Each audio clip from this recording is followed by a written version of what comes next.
Bonjour à toutes et à tous, bienvenue sur le plateau de l'invité de la matinale. Il y a quelques jours s'est tenue à Ben Guerir la conférence Smart Grid ou réseau intelligent qui a réuni des experts autour de la question de la transition énergétique du royaume vers les énergies renouvelables. Cette rencontre a été organisée par la Fédération de l'énergie et par l'Institut de recherche en énergie solaire et en énergie nouvelle. Et c'est le directeur de cet institut qui est avec nous ce matin pour nous présenter les travaux de cette rencontre et ses conclusions. Monsieur Badr Iken, merci d'être avec nous ce matin. Écoutez, merci à vous, Madame Harrat, merci pour l'invitation. C'est un plaisir. Alors, Monsieur Iken, est-ce que je peux vous demander, pour commencer, une définition des smart grids? Ce sont des réseaux intelligents, mais ça consiste en quoi exactement? Alors, écoutez, un smart grid, un réseau intelligent, c'est un réseau avec des flux bidirectionnels, donc une intelligence de ce réseau. Qu'est-ce que cela signifie? Normalement, si on prend le cas d'un réseau électrique conventionnel, il y a la production d'électricité au niveau d'une centrale, le transport, la distribution, et l'électricité arrive au consommateur final. Dans un réseau intelligent, dans un smart grid, il y a une communication pas seulement entre le producteur et le consommateur, mais entre le consommateur et le producteur. Le producteur peut avoir aussi des informations sur les besoins, le moment exact du besoin, et cela permet une adaptation, cela permet d'aller vers plus d'efficacité énergétique et puis vers beaucoup plus de possibilités, tant au niveau du résidentiel, on parle de smart home, la maison intelligente, qu'au niveau de la ville, donc la smart city, une ville intelligente. Alors, est-ce que c'est en gros une rationalisation? Ce sont des réseaux qui permettent une rationalisation de la consommation énergétique? Alors absolument, c'est pour ça que je disais une augmentation, une amélioration de l'efficacité énergétique. Donc on va arriver à réguler d'une manière plus optimale. Donc je donne un exemple concernant l'éclairage. L'éclairage ne va s'allumer qu'au moment, si on prend le cas de l'éclairage public ou l'éclairage résidentiel, qu'au moment où il y a un besoin. Nous avons déjà maintenant, on le voit au niveau du secteur résidentiel, les détecteurs de mouvement. C'est au moment où quelqu'un rentre dans une pièce que l'éclairage va s'allumer, mais cela peut s'appliquer d'une manière globale aussi au niveau des villes, mais nous pouvons aussi bien réguler. Ça veut dire que il fait encore jour ou il fait encore clair, là, il y aura pas, la lumière ne sera pas active ou elle sera très faible. Et au moment où le besoin augmente, il y aura aussi une régulation, une adaptation. Et ça, c'est le cas, c'est quelque chose que l'on peut appliquer pour l'éclairage, mais aussi pour le chauffage, pour la climatisation et pour les différents besoins tant électriques qu'énergétiques. Et ça permet, comme vous dites effectivement, une meilleure rationalisation de la consommation de l'énergie. Cela permet aussi une meilleure intégration des énergies renouvelables. La problématique des énergies renouvelables, c'est que ce sont des technologies qui sont intermittentes. Au moment où vous allez avoir pour le solaire des nuages, eh bien,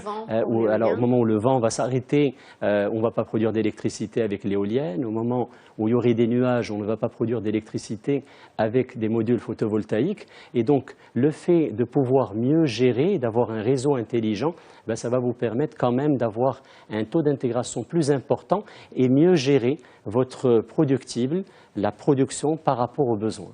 Alors, une question par rapport à ce que vous venez d'évoquer, étant donné que ce sont des énergies qui ne sont pas maîtrisables puisqu'elles sont naturelles, ça pose aussi la question du stockage d'énergie. C'est une donnée fondamentale. Absolument. Donc le stockage est un élément primordial, même au niveau d'un réseau intelligent. Et puis lorsqu'on parle de réseau intelligent, nous l'avons suivi, nous le suivons, nous ne parlons pas aussi de science-fiction, nous parlons de réalité. Au niveau des États-Unis, l'entreprise américaine qui produit des véhicules, donc l'entreprise Tesla, est en train de développer la nouvelle génération de véhicules électriques, mais dans ce contexte-là, ils développent aussi des batteries qui vont servir, parce qu'ils mettent en place une usine de production de batteries qui fonctionne au lithium, et ils ont tout fait pour baisser le prix de ces batteries.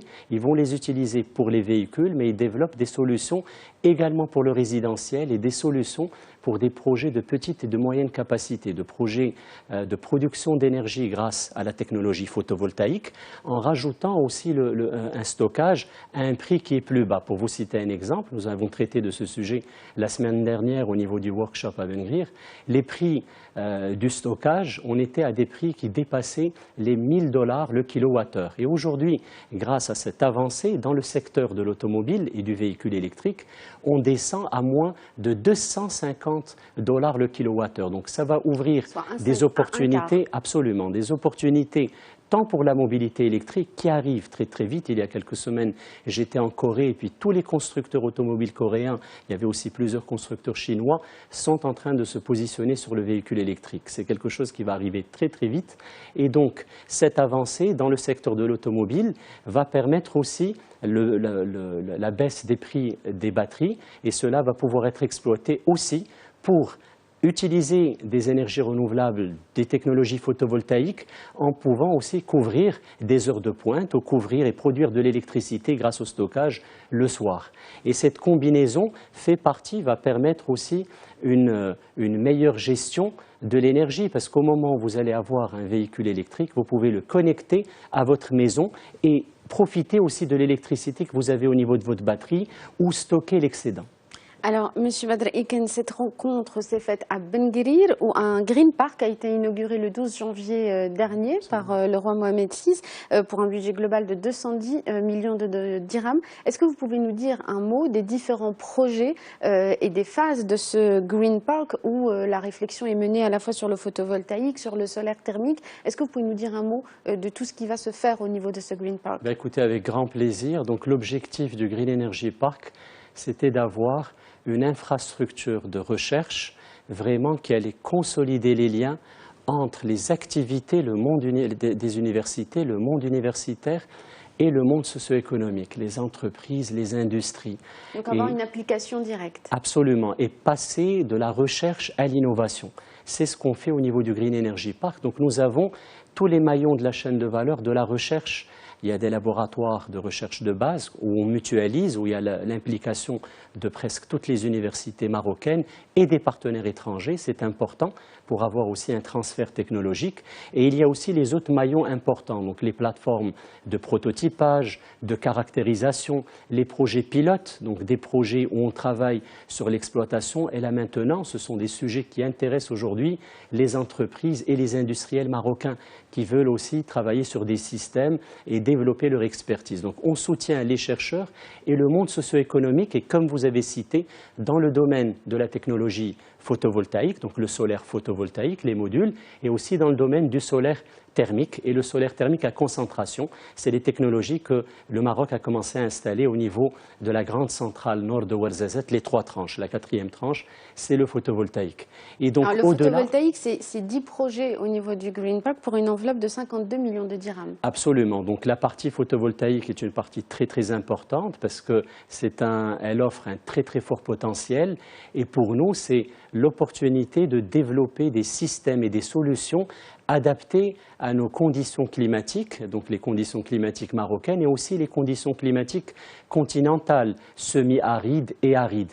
Donc il y a plusieurs projets puisque vous avez l'application du photovoltaïque pour le traitement de l'eau, pour le dessalement, pour la climatisation, etc. Il y a beaucoup d'applications.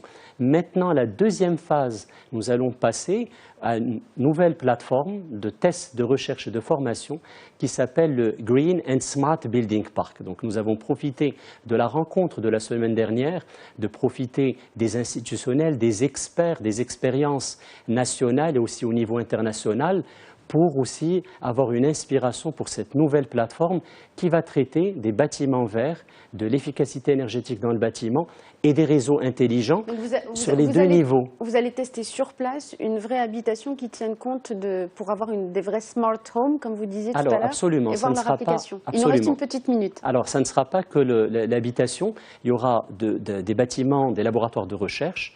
Il y aura une vingtaine de maisonnettes. Donc, on va travailler sur les smart homes, en utilisant différents matériaux, mais en utilisant aussi de nouvelles technologies avancées. Et nous allons travailler aussi sur l'aspect Smart City. Donc tout cet ensemble va nous permettre de travailler aussi sur de nouvelles solutions concernant le transport, un transport plus efficient, une communication plus intelligente, l'éclairage intelligent, etc. Donc c'est ça pourrait être le prototype d'une future Smart City. Alors ça serait le prototype pour travailler sur la ville intelligente de demain. Merci beaucoup Badr Iken. On aura aura sans doute l'occasion de vous recevoir à nouveau pour en parler. C'est en juin prochain que ce sera lancé. Merci beaucoup d'avoir été avec nous ce matin. Merci à vous tous et à vous toutes de nous avoir suivis. Je vous retrouve demain pour un nouvel invité de la matinale. Et d'ici là, très bonne journée à tous sur Médien TV.